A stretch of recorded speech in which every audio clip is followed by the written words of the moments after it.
I've been seeing online that a number of conferences, universities, professional gatherings are all canceling, and not for the unvaccinated. They're canceling for the vaccinated. This is a new development.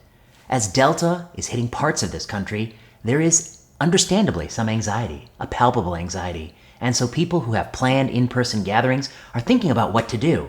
And we're starting to see businesses push back the coming back in-person date. We're starting to see conferences or get-togethers cancel. What does this mean? Well, I'm here to tell you that it doesn't make sense under most circumstances. Now, if that conference or region is in the setting of the hurricane itself and the health system is overcrowded and reaching capacity, then sure, by all means, cancel large in-person gatherings. But that's not where these places are. Many of these places are places that are not currently in the Delta wave, and also, when the conference is supposed to come a month or 2 months or 3 months from now, who knows where they'll be, whether they'll be in the wave or not in the wave. Very likely they won't be in a wave in that moment, because at any given time, the places that are feeling health systems overwhelmed are few and far between. It's not the majority of places. It's a few isolated places at any moment in time.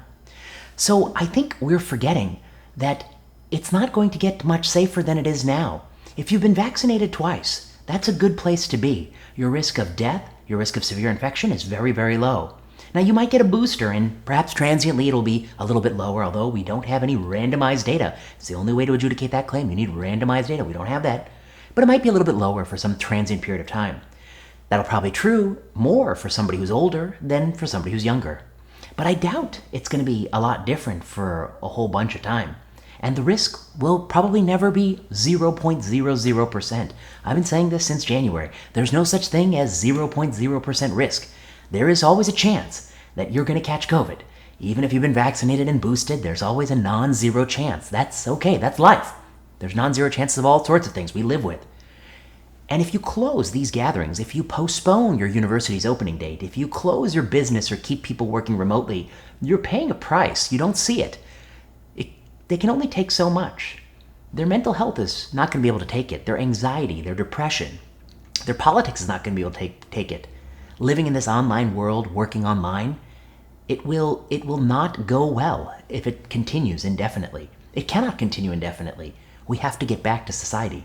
Now, I know some people are worried that if we go back in person, we're going to get hit by influenza, we're going to hit by RSV, we're going to hit by common cold, rhinovirus, who knows what may hit us. Of course, that's going to happen whenever you go back. You're going to have to go back. That's coming for you. It's going to come like a tidal wave, and there's no way to avoid it. That's part of life. That's living. There is no way to make it much safer than it is right now. You're better off going back in person as soon as you can in the absence of local healthcare collapse. And if you think there's some magic booster that's going to come, it's not going to be magic. If anything, the Delta will be very, very small because the first 2 doses are so good. There is a saturation effect from medical therapies when they get really good.